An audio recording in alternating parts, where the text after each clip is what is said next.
Hi friends, welcome to the UPSC PCS forum. हम mineral and energy resource कर रहे थे और इसमें हमने 9th नंबर क्वेश्चन तक देख लिया था। आज 10th नंबर क्वेश्चन से देखेंगे। इसके पहले मैं आपको बोलूँगी प्लीज़ फ्रेंड्स, अगर आपने चैनल को शेयर एंड सब्सक्राइब नहीं किया है तो चैनल को जरूर शेयर एंड सब्सक्राइब करें।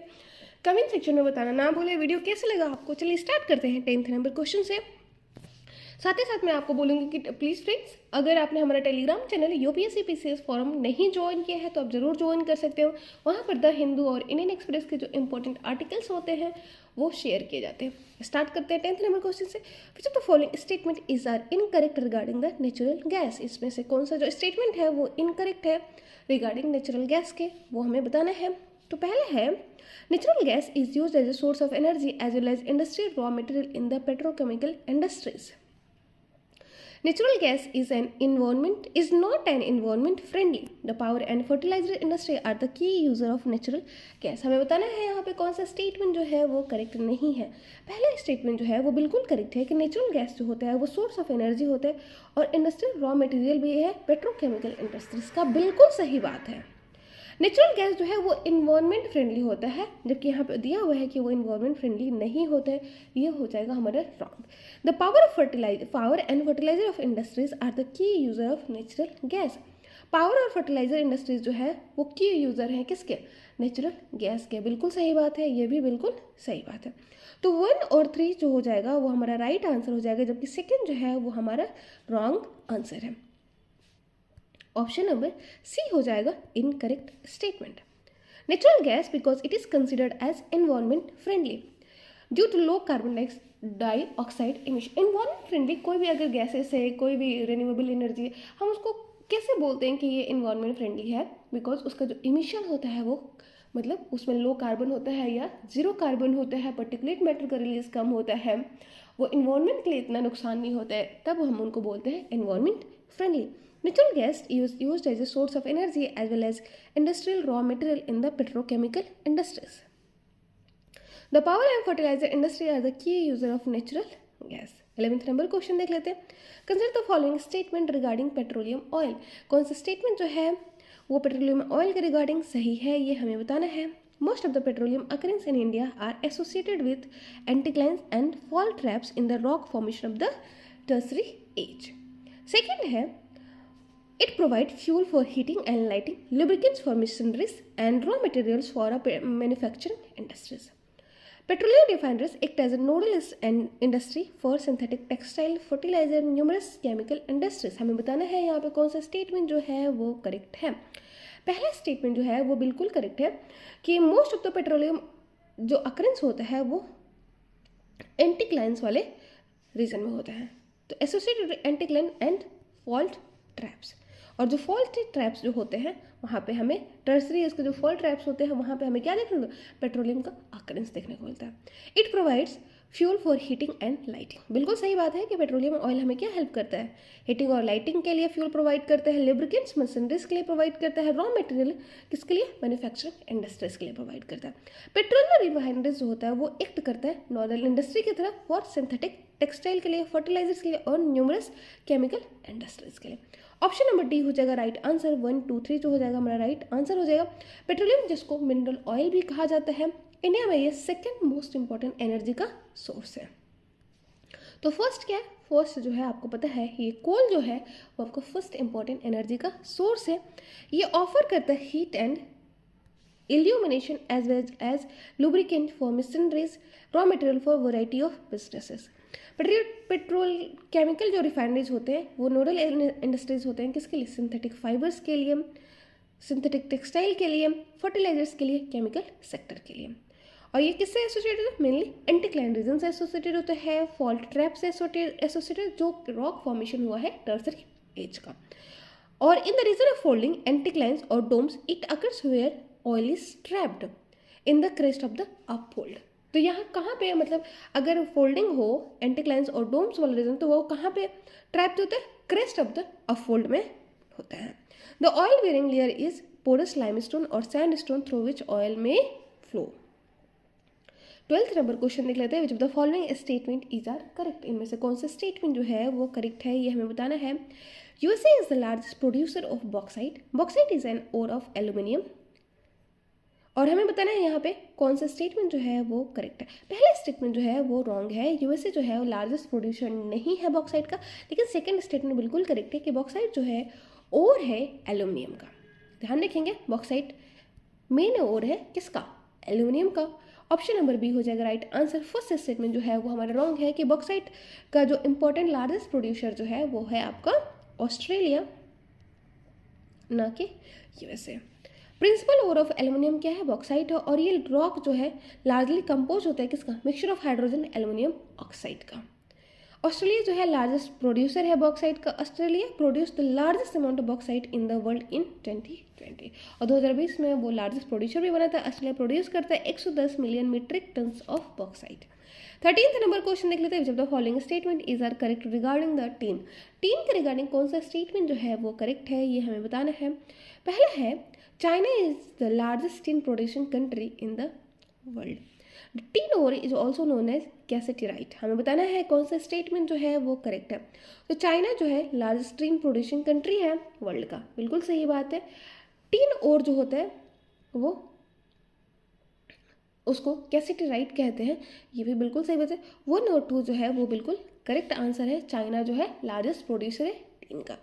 तो ऑप्शन नंबर सी हो जाएगा राइट आंसर। और एक्सप्लेनेशन में सेम ही है कि China is by far the world largest market for tin. Production of refined tin in China in 2020 was about 2,03,000 metric ton. और जो होता है टीन का उसको बोलते हैं कैसेटिराइट। 14th नंबर क्वेश्चन देख लेते हैं, which of the given mineral can be extracted from the western cordilleras in the northern America. तो वहाँ पे वेस्टर्न कॉर्टिलेडर जो है नॉर्थ अमेरिका में जो प्रेजेंट है उससे कौन सा जो मिनरल है वो एक्सट्रैक्ट किया जाता है, ये हमें बताना है। तो वहाँ पे जिंक, सिल्वर और कॉपर को एक्सट्रैक्ट किया जाता है। जिंक, कॉपर, सिल्वर, यानी तीनों ही स्टेटमेंट हमारे यहाँ पे करेक्ट है, zinc, copper, silver. Mineral deposits in North America are located in 3 zones: Canadian region of north of the Great Lakes, Appalachian region, and the mountain range of the West. Western Cordillera are the mountain ranges have deposits of copper, lead, zinc, gold and silver. 15th number question देख लेते हैं। और 15th number question है हमारा, major deposits of gold are found in which of the following countries of Africa. तो major deposit जो है gold का वो हमें अफ्रीका के कौन से रीजन से प्राप्त होता है, ये हमें बताना है। इजिप्ट, साउथ अफ्रीका और जायरे। तो वो प्राप्त होते हैं अफ्रीका के जायरे और साउथ अफ्रीका वाले रीजन से। तो बी और सी जो है वो हमारा राइट आंसर है। गोल्ड हमें प्राप्त होते हैं जायरे और साउथ अफ्रीका वाले रीजन से। तो मेजर डिपॉजिट जो है गोल्ड का वो कहाँ कहाँ पे देखना है, जायरे, south Africa, Zimbabwe. South Africa, Zimbabwe और जायरे जो होते हैं प्रोड्यूस करते हैं वर्ल्ड के लार्जेस्ट गोल्ड को। अफ्रीका जो है रिच मिनरल रिसोर्सेस है और आपको पता है अफ्रीकन यूनियन को अभी इंक्लूड किया गया है G20 में, ठीक है। और इसका हमें बहुत ज़्यादा फ़ायदा मिलेगा। G20 को एक ग्लोबल साउथ को प्रमोट करने में बहुत, इंडिया का जो वॉइस है उसको इंक्रीज करने में हेल्प करें। UNSC में इंडिया का जो इंडिया की सीट को प्रमोट करने के लिए भी काफ़ी हेल्प मिलेगा। और वहाँ के यूथ भी हेल्प करेंगे, क्योंकि आपको पता है कि बहुत सारे जो डेवलप्ड कंट्री है वो अभी एज का इशू, उनके वहाँ ओल्ड एज इशू ज़्यादा बढ़ रहा है, ठीक है। Africa is rich in mineral resources. Africa is the world largest producer of diamonds, gold, platinum. While gold deposit is not found in Egypt. ध्यान में रखेंगे इजिप्ट में गोल्ड का डिपोजिट नहीं पाया जाता है। 16th नंबर क्वेश्चन देख लेते हैं। और 16th नंबर क्वेश्चन है हमारा, विच of the following is incorrectly match. इनमें से कौन सा जो पेयर है वो इनकरेक्टली ये मैच्ड है। तो बॉक्साइट माइनिंग है और उनका रीजन दिया हुआ है अरकानसास, USA, वीपा, ऑस्ट्रेलिया, गिनी, अफ्रीका, हेनान, ओमान। हेनान आपको पता है कौन से प्रोविंस से मेनली रिलेटेड है, वो नॉर्वे।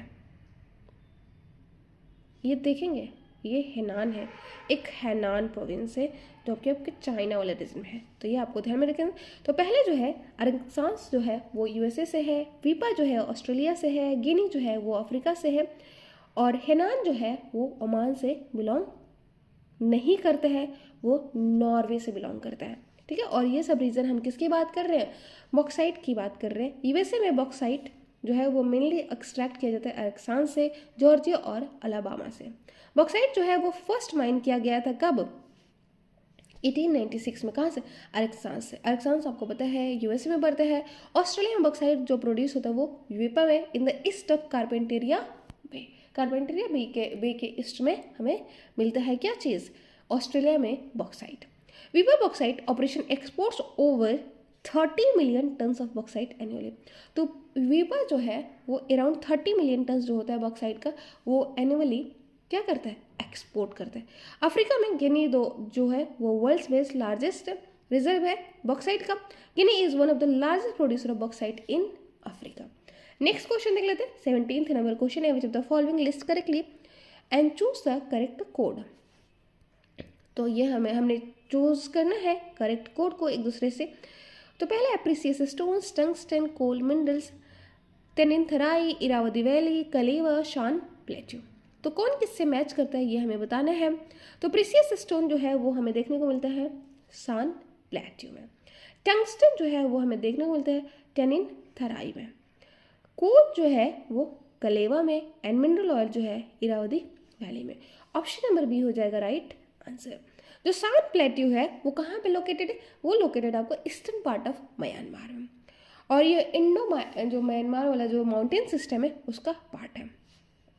और ये जो रीजन है वो मेनली किसका सोर्स है? मेन सोर्स है लेड का, जिंक का, प्रीसियस स्टोन का, silver is home to major teak forest. Myanmar is rich in mineral resources. Myanmar जो है वो रिच है किसमें? मिनरल रिसोर्सेज में।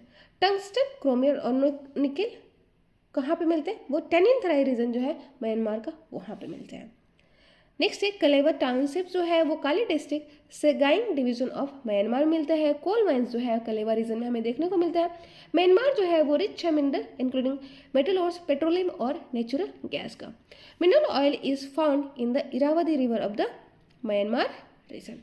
18th नंबर क्वेश्चन देख लेते हैं। Which of the following is do not contain silver. इनमें से कौन सा जो है वो सिल्वर कंटेन नहीं करता है ये हमें बताना है। Horn silver, German silver, Ruby silver and lunar caustic. तो यहाँ पे होगा जर्मन सिल्वर। जर्मन सिल्वर जो है वो कंटेन नहीं करता है सिल्वर को। ऑप्शन नंबर बी हो जाएगा राइट आंसर। तो जर्मन सिल्वर जो है वो कंटेन नहीं करता है, इसको निकल सिल्वर भी कहते हैं। New silver, alpaca, it is a copper alloy with nickel and often zinc. The usual formulation is 60% copper, 20% निकल एंड 20% जिंक। और इसका जो नेम है इसलिए पड़ा हुआ है क्योंकि ये अपीयरेंस जो होता है इसका सिल्वर टाइप होता है, इसीलिए इसका नाम है जर्मन सिल्वर। अब हम देखेंगे एनर्जी रिसोर्सेज को, और इसमें पहला है which of the following is the highest quality coal. इनमें से कौन सा जो है वो हाईएस्ट क्वालिटी कोल है? तो यहाँ पे चारों ही जो है ऑप्शन वो कोल की क्वालिटी है। एंथ्रासाइट, बिटुमिनस, लिग्नाइट और ब्राउन कोल। एंथ्रासाइट जो है वो हाईएस्ट क्वालिटी कोल है क्योंकि इसमें कार्बन की जो क्वालिटी, कार्बन का प्रेजेंस जो है होता है जितना ही ज़्यादा होगा उतनी ही क्वालिटी अच्छी होगी किसकी? कोल की, और जितना कम होगा उतनी ही कम क्वालिटी होगी कोल की। तो एंथ्रासाइट जो है वो हाईएस्ट क्वालिटी कोल है और हार्ड वेराइटी ऑफ कोल है जिसका सब मेटेलिक लस्टर होता है। हाईएस्ट कार्बन कंटेंट है नियरली 95%, फ्यूएस्ट इम्प्योरिटीज है और highest energy density of all types of the coal. Other option जो है वो बिटुमिनस है, लिग्नाइट और ब्राउन कोल है, लोअर क्वालिटी कोल है ये। मतलब अगर एंथ्रासाइट के बाद अगर देखा जाए तो उसके बाद आता है आपका बिटुमिनस, उसके बाद आएगा लिग्नाइट एंड देन ब्राउन कोल, पीट कोल भी कहते हैं इसको। 20 नंबर क्वेश्चन देख लेते हैं। Which among the following type of coal has high proportion of vegetal matter and burns with the smoky flames. तो वो कौन सा जो कोल है जिसमें हाई प्रोपोर्शन होता है वेजिटल मैटर का और बर्न होता है ये स्मोकी फ्लेम्स के द्वारा? तो हमें बताना है, तो वो होता है lignite coal. Option number C हो जाएगा right answer. Lignite coal has high proportion of vegetal matter. कितना होता है? 45 से 70% का, और बर्न होता है ये स्मोकी फ्लेम के साथ। इसका जो कलर होता है ये ब्राउन होता है, और during the burning of lignite coal long smoky flame जो होता है वो बाहर आता है। लिग्नाइट कोल जो होता है ओरिजिनेट होता है किसके बाद? आफ्टर द बिटुमिनस कोल के बाद, और इसमें जो वेजिटेशन का कंटेंट होता है वो ज़्यादा होता है। बाकी सब जो है वो लेस स्मोकी इमिटेड है when burning anthracite. Bituminous coal has less proportion of vegetal matter. Peat coal has the lowest carbon content, it is the lowest form of the coal. 21 number question देख लेते हैं। Arrange the following type of coal in increasing order of their quality in terms of carbon content with the help of codes given below. तो coal की increasing order of quality in terms of content अगर देखें carbon content, तो हमें बताना है कौन सा जो है वो सही होगा। तो आपको मैंने पहले ही बताया था कि इंक्रीजिंग ऑर्डर में बताना है यहाँ पे। तो पीट में सबसे कम होता है, उसके बाद होगा लिग्नाइट में उससे ज़्यादा होगा, उसके बाद बिटुमिनस होगा, उसके बाद एंथ्रासाइट होगा। एंथ्रासाइट में सबसे ज़्यादा कार्बन की मात्रा होती है। ऑप्शन नंबर डी हो जाएगा हमारा राइट आंसर। तो 1 2 4 3 जो हो जाएगा हमारा राइट आंसर हो जाएगा। Increasing order of coal of their quality in terms of carbon content is peat coal, lignite coal, bituminous और एंथ्रासाइट कोल। एंथ्रासाइट कोल जो कंटेन करते हैं 86 से 97% कार्बन को। एंथ्रासाइट कोल के पास हाईएस्ट हीटिंग वैल्यू होता है all rank of the coal का। बिटुमिनस कोल जो होता है 70 से 90% कार्बन को कंटेन करता है और इसकी जो लोअर हीटिंग वैल्यू होती है एंथ्रासाइट कोल से। लिग्नाइट टिपिकली कंटेन करता है 45 से 70% कार्बन को और इसकी जो हीटिंग वैल्यू होती है वो कम होती है बिटुमिनस कोल से। और पीट कोल कंटेन करता है 25 से 35% कार्बन को और इसकी जो लोएस्ट एनर्जी कंटेंट होती है सारे कोल से कम। तो आज के लिए इतना ही रहने देते हैं। नेक्स्ट क्लास में हम 22 नंबर क्वेश्चन से देखेंगे। Thank you so much, bye.